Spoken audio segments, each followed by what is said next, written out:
सारथी।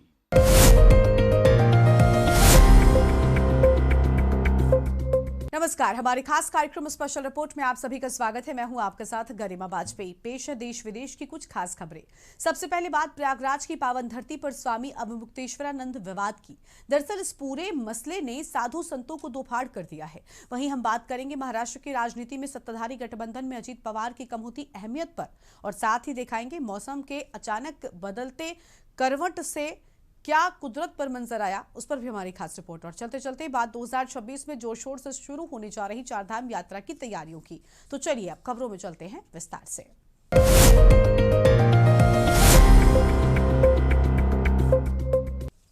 प्रयागराज की पावन धरती पर आस्था के महापर्व में ये कैसा घमासान? क्या एक शंकराचार्य का अपमान हुआ या प्रशासन सिर्फ नियम निभा रहा था? मौनी अमावस्या के दिन संगम तट पर जो हुआ उसने पूरे देश के संत समाज को झकझोर दिया है। चोटी पकड़ने के आरोप, पुलिस की धक्का मुक्की और मुख्यमंत्री योगी का काल नेमी वाला तीखा वार। हम दिखाएंगे इस विवाद की वो हर परत जिसने साधु संतों को दो फाड़ कर दिया है। स्वामी अभिमुक्तेश्वरानंद और बड़े, क्या प्रशासन ने जानबूझकर शंकराचार्य को निशाना बनाया? क्या आस्था के नाम पर नियमों की अनदेखी सही है? क्या संतों के बीच की ये दरार सनातन को कमजोर करेगी? चोटी खींचने के आरोपों की सच्चाई क्या है? मौनी अमावस्या का दिन, लाखों की भीड़। शंकराचार्य स्वामी अभिमुक्तेश्वरानंद अपनी परंपरा के अनुसार पालकी में बैठकर गंगा स्नान के लिए निकल रहे थे, लेकिन प्रशासन ने सुरक्षा और रूट का हवाला देते हुए उन्हें रोक दिया। इसके बाद जो हुआ वो कैमरे में कैद है। समर्थकों की पुलिस से भिड़ंत, धक्का मुक्की और फिर शंकराचार्य का बीच रास्ते में ही धरने पर बैठ जाना। वहीं हम आपको बता दें कि विवाद की आग में घी डालने का काम किया मुख्यमंत्री योगी आदित्यनाथ के एक बयान ने। बिना नाम लिए उन्होंने एक ऐसी बात कह दी जिसने बहस को और गर्मा दिया। दरअसल सीएम योगी ने कहा कि सन्यासी की संपत्ति धर्म है और स्वाभिमान राष्ट्र, लेकिन कुछ कालनेमी धर्म की आड़ में सनातन को कमजोर कर रहे हैं। इसके बाद चर्चा की हो रही है कि क्या योगी का इशारा सीधे अभिमुक्तेश्वरानंद की ओर था। बहरहाल सनातनी खेमे में इस कालनेमी शब्द को लेकर भारी आक्रोश और समर्थन दोनों दिख रहा है। एक योगी के लिए, एक सन्यासी के लिए, एक संत के लिए धर्म और राष्ट्र से बढ़कर के कुछ नहीं हो सकता। यही उसके जीवन का ध्येय होना चाहिए। उसकी व्यक्तिगत प्रॉपर्टी कुछ नहीं होती, धर्म ही उसकी प्रॉपर्टी है, राष्ट्र ही उसका स्वाभिमान है। अगर कोई राष्ट्रीय स्वाभिमान को चुनौती देता है तो हमें खुल करके उसके सामने आकर के खड़ा हो जाना चाहिए, उसकी चुनौती का मुकाबला करने के लिए खड़ा होना चाहिए। कोई धर्म के खिलाफ आचरण करता है, क्योंकि ऐसे तमाम कालनेमी होंगे जो धर्म की आड़ में सनातन धर्म को कमजोर करने की साजिश रच रहे होंगे। हमें उनसे सावधान होना होगा, उनसे सतर्क रहना होगा। संत समाज की प्रतिक्रिया कौन किसके साथ? अनिरुद्धाचार्य, प्रशासन ने गलती की है। किसी ब्राह्मण की चोटी पकड़ना, साधु का अपमान करना क्या संविधान सिखाता है? प्रशासन को बिना शर्त माफी मांगनी चाहिए। देवकीनंद ठाकुर, भगवाधारी के साथ मारपीट गलत है, लेकिन दोनों पक्षों को संयम रखना चाहिए था। विवाद बढ़ाने से सनातन का ही नुकसान है।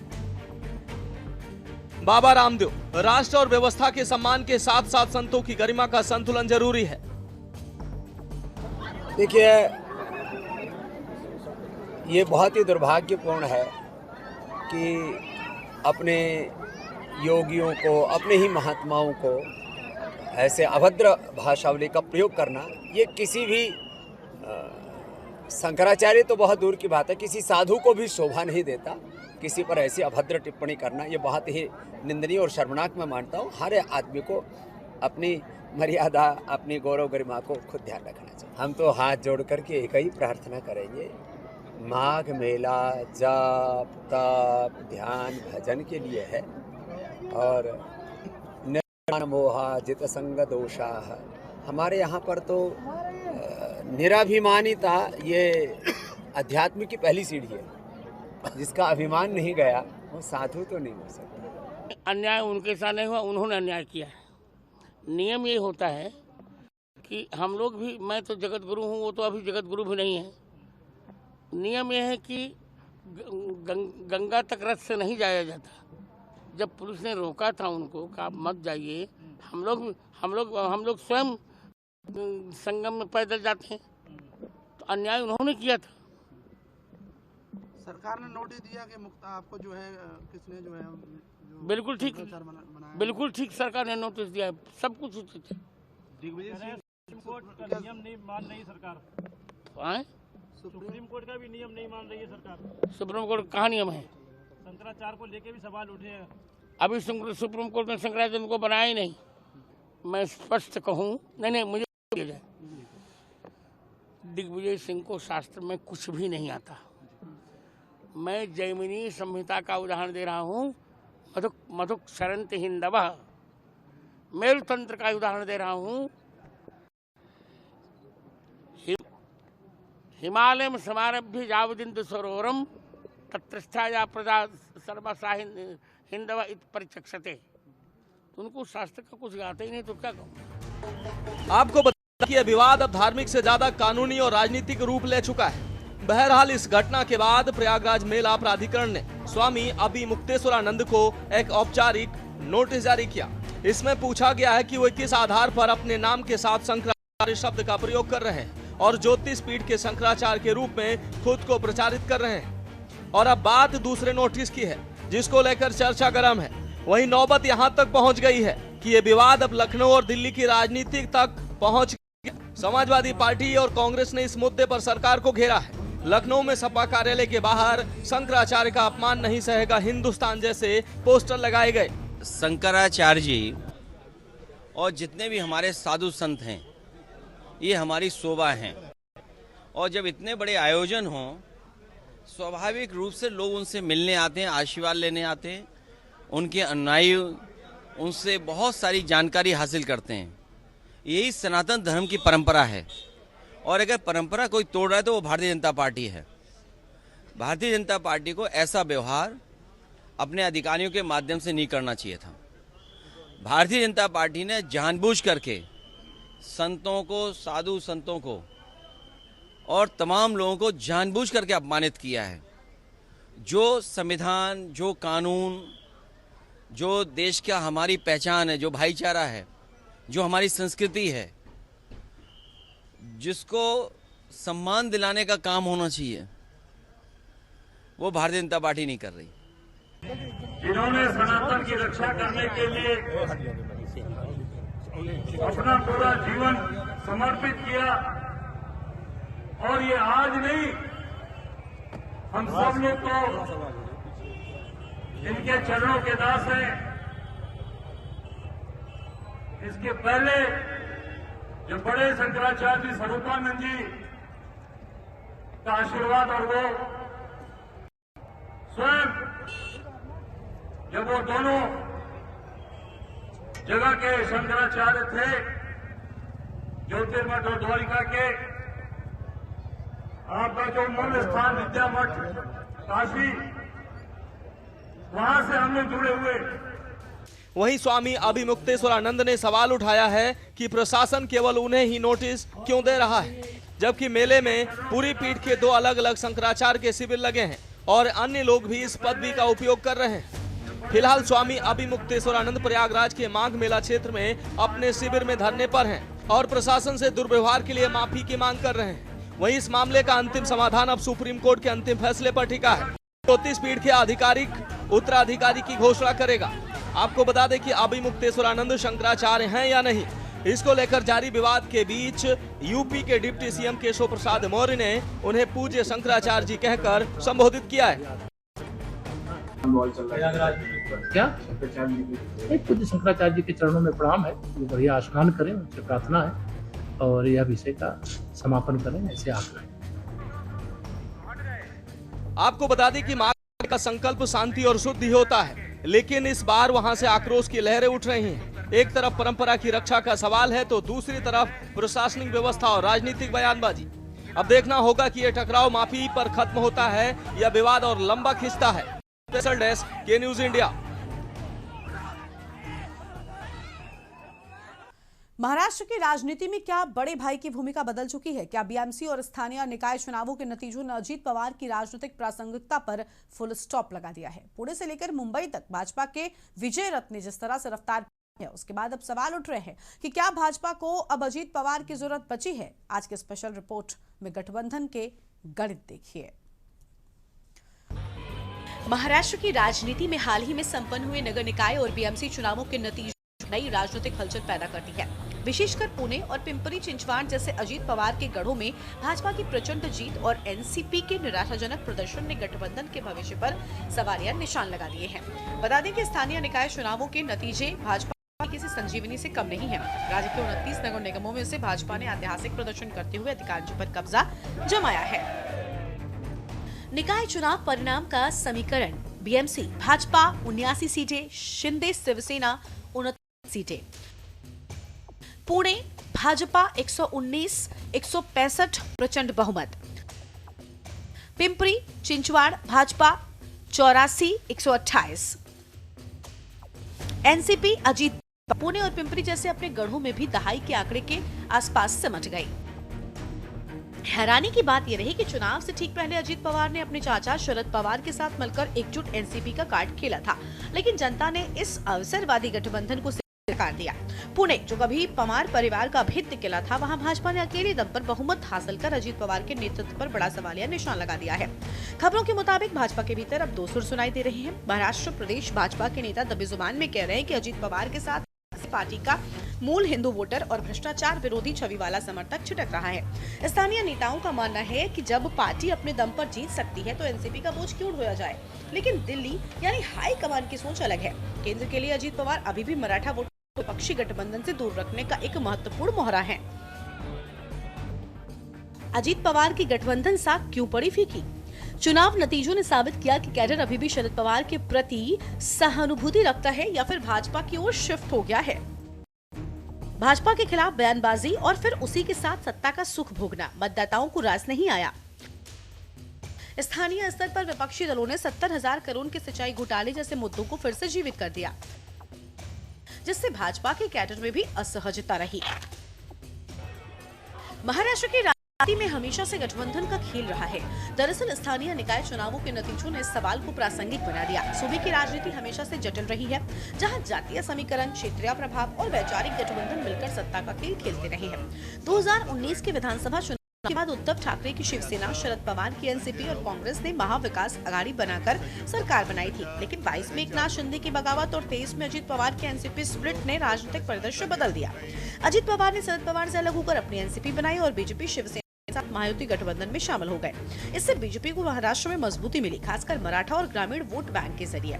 बता दें कि महायुति गठबंधन में बीजेपी की भूमिका प्रमुख है, लेकिन एनसीपी के साथ संबंध असहज रहे हैं। बीजेपी का लक्ष्य 51% वोट शेयर हासिल करना है, जो फिलहाल 20% के करीब ही हैं। अन्य स्रोतों से पता चलता है कि 2024 लोकसभा चुनावों में बीजेपी की सीटें घटने के बाद गठबंधन में दरारें आई। दरअसल बीजेपी का एनसीपी के साथ गठबंधन से आरएसएस नेता भी खुश नहीं है। बीजेपी की आलोचना की जा चुकी है और भ्रष्टाचार के आरोपी अजीत पवार के साथ गठबंधन करने की क्या जरूरत थी।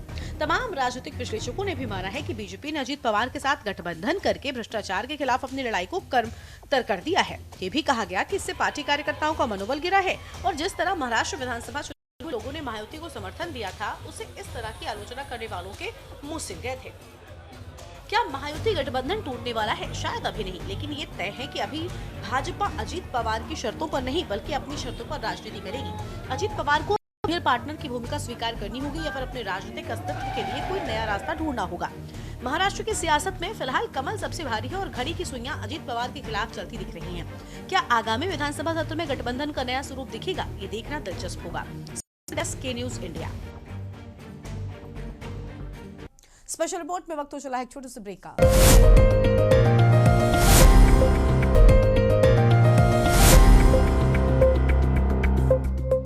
उत्तर भारत में मौसम ने अचानक ऐसी करवट ली है कि हर तरफ कुदरत का करिश्मा और कहर दोनों एक साथ देखने को मिल रहे हैं। कश्मीर से लेकर उत्तराखंड तक पहाड़ों ने सफेद चादर ओढ़ ली है, लेकिन क्या ये बर्फबारी सिर्फ पर्यटकों के लिए खुशखबरी लाई है या फिर 26 जनवरी के लंबे वीकेंड पर घूमने निकले लोगों के लिए एक बड़ी मुसीबत बनने वाली है?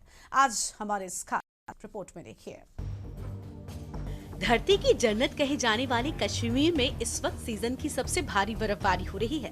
शोपियां, रामबन और गुलमर्ग में चारों तरफ सिर्फ बर्फ ही बर्फ है, लेकिन इस खूबसूरती की कीमत चुकानी पड़ रही है। श्रीनगर नेशनल एयरपोर्ट पर सन्नाटा पसरा है। विजिबिलिटी इतनी कम है कि 26 उड़ानें रद्द कर दी गई हैं। इंडिगो और स्पाइस जेट ने यात्रियों के लिए चेतावनी जारी की है।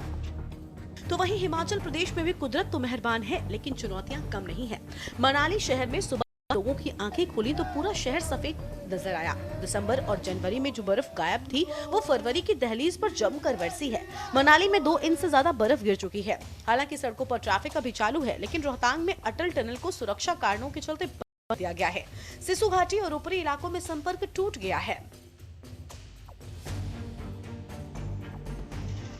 आपको बता दें कि यही हाल उत्तराखंड का भी है। जिन पहाड़ों पर सूखे का डर सता रहा है, वहां अब सिर्फ बर्फ का साम्राज्य है।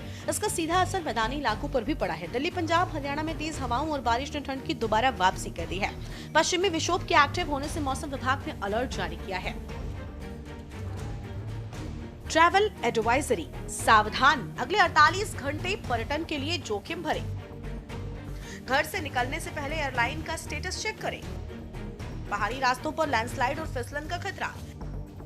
अनावश्यक यात्रा से बचें। भारी बर्फबारी का रेड अलर्ट।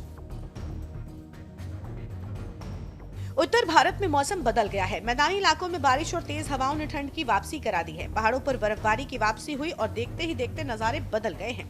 जम्मू कश्मीर में बर्फ की चादर बिछ गई है। जहां तक देखिए वहां बर्फ ही बर्फ दिखाई दे रही है। शिमला में मौसम ने मेहरबानी दिखाई तो वहीं मनाली में भी बर्फबारी से मौसम पूरी तरीके से बदल गया है। हिमाचल में भारी बर्फबारी से परेशानी भी बढ़ी है। रोहतांग में अटल टनल को बंद करना पड़ा है। बता दें कि जम्मू कश्मीर के शोपियां, रामबन, गुलमर्ग में सीजन की सबसे तेज बर्फबारी दर्ज की गई है। हिमाचल प्रदेश और उत्तराखंड के वो इलाके भी अब सफेद हो गए हैं जहां सीजन में बर्फ का नाम नहीं था। मनाली में सुबह जब लोग घरों से बाहर निकले तो हर तरफ बर्फ की सफेद चादर ढकी नजर आई। बर्फबारी के चलते घाटी का नजारा मनमोहक हो गया। मनाली शहर में करीब 2 इंच तक बर्फबारी दर्ज की जा चुकी है, जबकि बर्फ गिरने का क्रम लगातार जारी है। राहत की बात यह है कि फिलहाल राष्ट्रीय राजमार्ग शहर की प्रमुख सड़कों पर वाहनों की आवाजाही सामान्य बनी हुई है। गौरतलब है कि ऊंचाई वाले इलाके, अटल सुरंग, सिसु घाटी और आसपास के क्षेत्रों में से पहले ही बर्फबारी हो चुकी थी, लेकिन अब मुख्य मनाली शहर में भी बर्फबारी हो रही है। आमतौर पर मनाली में बर्फबारी का मुख्य मौसम दिसंबर से फरवरी जाता है, लेकिन इसी साल जनवरी के अंतिम सप्ताह में बर्फबारी शुरू हुई है। अगर आप घूमने फिरने के शौकीन हैं और इस 26 जनवरी के लंबे वीकेंड पर पहाड़ों की वादियों में बर्फबारी का लुत्फ उठाने की प्लानिंग कर रहे हैं तो जरा ठहरिए। भारत के मौसम में अचानक ऐसी करवट ली है कि आपकी छुट्टियों का मजा किरकिरा हो सकता है। दरअसल तीव्र पश्चिमी विक्षोभ के एक्टिव होने से पहाड़ी राज्यों में कुदरत का कहर शुरू हो गया है। भारतीय मौसम विभाग ने चेतावनी जारी की है कि अगले कुछ दिन पर्यटन के लिहाज से काफी जोखिम भरे हो सकते हैं। यही वजह है आपकी ट्रिप जन्नत की सैर के बजाय मुश्किलों का सफर बन सकती है। मैदानी इलाकों में आंधी बारिश का अलर्ट। आपको बता दें कि खतरा सिर्फ पहाड़ों पर नहीं बल्कि दिल्ली, एनसीआर, हरियाणा, राजस्थान और उत्तर प्रदेश के मैदानी इलाकों में भी है। मौसम विभाग के मुताबिक इन क्षेत्रों में 30 से 60 किलोमीटर प्रति घंटे की रफ्तार से बर्फीली हवाएं चल सकती हैं। बिजली कड़कने के साथ ओलावृष्टि की भी आशंका है। लिहाजा अगर आप सड़क मार्ग से इन राज्यों के बीच ट्रैवल करने वाले हैं तो आंधी और बारिश आपका खेल बिगाड़ सकती है। सुरक्षित रहने के लिए फिलहाल अपनी ट्रैवल प्लानिंग को कुछ दिनों के लिए टाल देना ही बेहतर विकल्प होगा। स्पेशल डेस्क के न्यूज इंडिया। देवभूमि उत्तराखंड एक बार फिर लाखों श्रद्धालुओं के स्वागत के लिए सज रही है। साल 2026 की चारधाम यात्रा को लेकर राज्य सरकार और प्रशासन ने अभी से कमर कस ली है।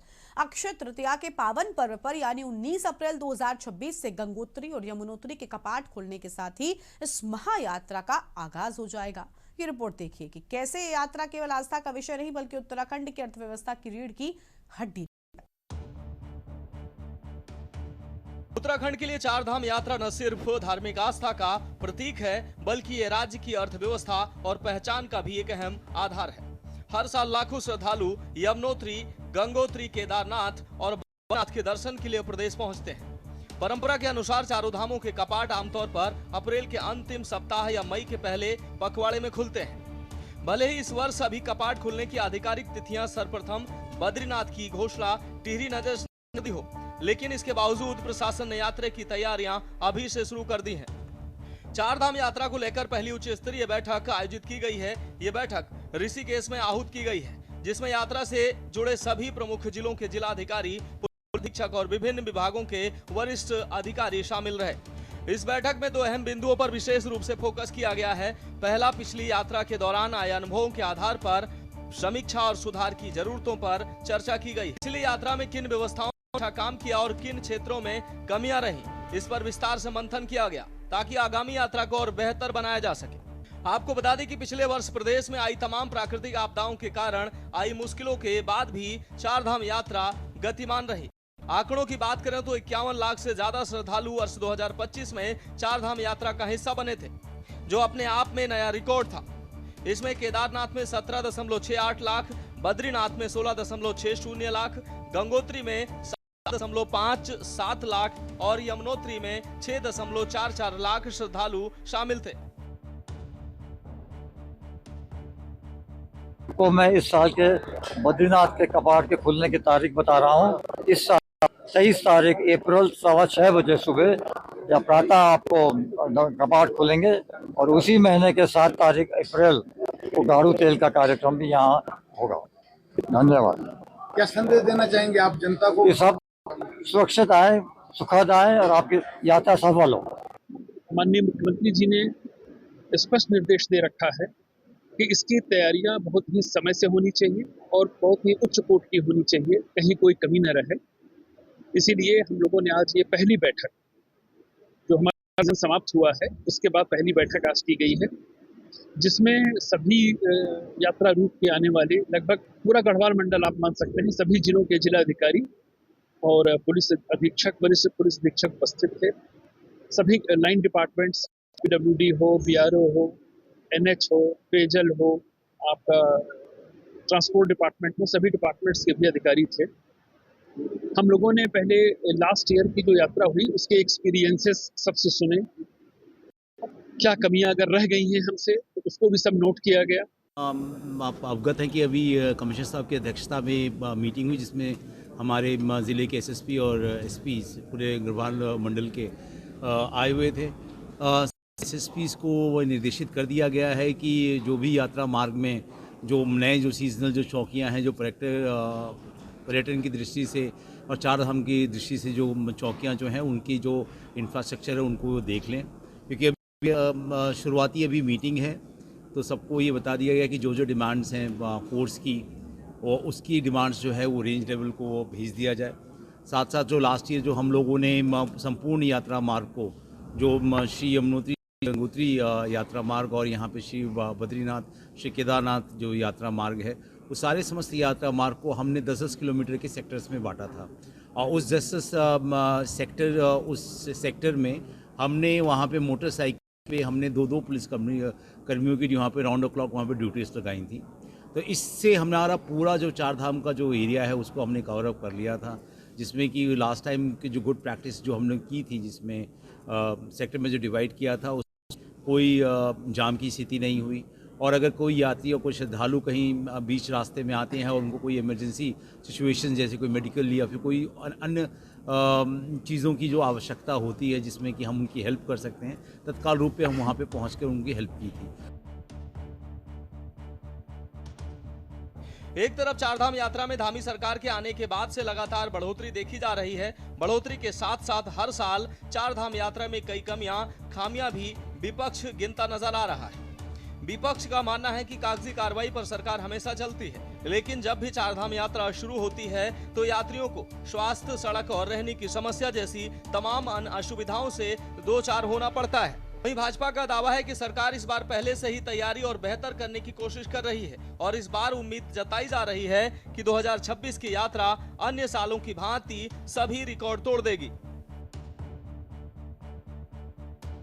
यात्रा शुरू होने से पहले सरकार जरूर सख्त दिखाई देती है, विज्ञापनबाजी भी होती है, प्रेस कॉन्फ्रेंस भी प्रशासन की ओर से होती हैं, लेकिन जैसे ही चारधाम यात्रा शुरू होती है प्रशासन के दावों की पोल खुल जाती है। जो हमारे श्रद्धालु बड़ी आशा और उम्मीद के साथ चारधाम यात्रा के लिए आते हैं, उनको लंबी लंबी कतारें लगानी पड़ती हैं, उनको यातायात की परेशानी होती है, उनको रहने और खाने की बड़ी दिक्कतें होती हैं, दर्शनों के लिए बड़ी मारामारी करनी पड़ती है। देखते हैं सरकार इस बार दावों से ऊपर उठ के धरातल पर कुछ व्यवस्थाएं सुधार पाती है या केवल ये कागजी शक्ति ही दिखाई देती है। आपके माध्यम से समस्त जनता को ये जानकारी देना चाहता हूं कि भारतीय जनता पार्टी का ये कदम बहुत अच्छा है कि आज चारधाम यात्रा शुरू होने से पहले उन्होंने कदम लिया कि आप चारधाम यात्रा की तैयारियों के बारे में चर्चा कर रहे हैं। लेकिन यही प्रश्न जब हमारे महेंद्र भट्ट जी ने संसद में पूछा कि केंद्र सरकार क्या मदद कर रही है चारधाम यात्रा के लिए राज्य सरकार को, तो आपको सुनकर आश्चर्य होगा। केंद्र सरकार ने कहा है कि राज्य सरकार की तरफ से कोई भी प्रस्ताव प्राप्त नहीं हुआ है। राज्य सरकार ने ये बताया नहीं है कि उनको किस स्वरूप में और किस रूप में कितनी धन की आवश्यकता है और किस रूप में आवश्यकता है, कहां उनकी आवश्यकता है, केंद्र किस रूप में उनकी मदद कर सकता है। विडंबना है सिर्फ जनता को भड़काने के लिए और जनता में चुनावी माहौल को अपनी तरफ आकर्षित करने के लिए ही इस तरह का सुखों पर चढ़ा जा रहा है। निश्चित तौर पर जिस प्रकार से सुविधाओं का विस्तार किया जा रहा है, जिस प्रकार से चारधाम यात्रा को सरकार लगातार अपनी प्रायोरिटी पे रखती है, उसके लिए लगातार बैठकों का क्रम हो, विभिन्न स्तरों पर बैठकों के क्रम को स्वयं मुख्यमंत्री जी उस पर पैनी नजर बनाए हुए हैं। तो मुझे लगता है कि हर वर्ष की भांति पिछला रिकॉर्ड हमेशा ही टूटता रहा है। यह वर्ष भी उत्तराखंड के यात्रियों की सुख सुविधाओं की दृष्टि से, उनकी संख्यात्मक दृष्टि से, उसकी गुणात्मक दृष्टि से यह साल पिछले सालों की अपेक्षा बहुत बेहतर होने वाला है। आपको बता दें कि चारधाम यात्रा के दौरान इतनी बड़ी संख्या में यात्रियों की आवाजाही को सुरक्षित और सुचारू रूप से संचालित करना एक बड़ी चुनौती होता है। इसलिए यदि इस बार भी भारी संख्या में श्रद्धालु आते हैं तो वैकल्पिक व्यवस्थाओं और अतिरिक्त संसाधनों की योजना पर भी विचार किया जाएगा। उत्तराखंड में चारधाम यात्रा को व्यवस्थित और सुरक्षित बनाने के लिए हर साल गढ़वाल कमिश्नर की अध्यक्षता में यात्रा से पहले विस्तृत रूपरेखा तैयार की जाती है। इसी कड़ी में यात्रा से पहले होने वाली ये पहली बैठक बेहद अहम मानी गई है, जो आने वाली यात्रा की दिशा और गुणवत्ता तय करने में महत्वपूर्ण भूमिका निभाएगी। आज जिसमें बद्रीनाथ की तिथि घोषित की गई है, अन्य 3 धामों की यात्रा के लिए वर्ष 2026 में कपाट खुलने की तिथि समय अनुसार जल्द ही घोषित हो जाएगी। लेकिन तैयारियां अपने जोरों पर हैं। लेकिन यहां भी कहा जा सकता है हर बार की भांति इस बार भी यात्रा में कोई कोर कसर न रहे, इसी वजह से तैयारी अपने जोरों पर है। लेकिन कहीं ना कहीं बिना तैयारी के दावा करने के बाद भी यात्रियों को इसका खामियाजा भी भुगतना। उम्मीद यही है कि इस बार सरकार की तैयारियां और दावे अगर सही साबित होते हैं तो यात्रा 2026 में सभी आंकड़े पार करने में कामयाब होगी। Uttarakhand desk report. Special report में आज इतना ही। तमाम बड़ी खबरों के लिए आप देखते रहिए के न्यूज़ इंडिया। नमस्कार।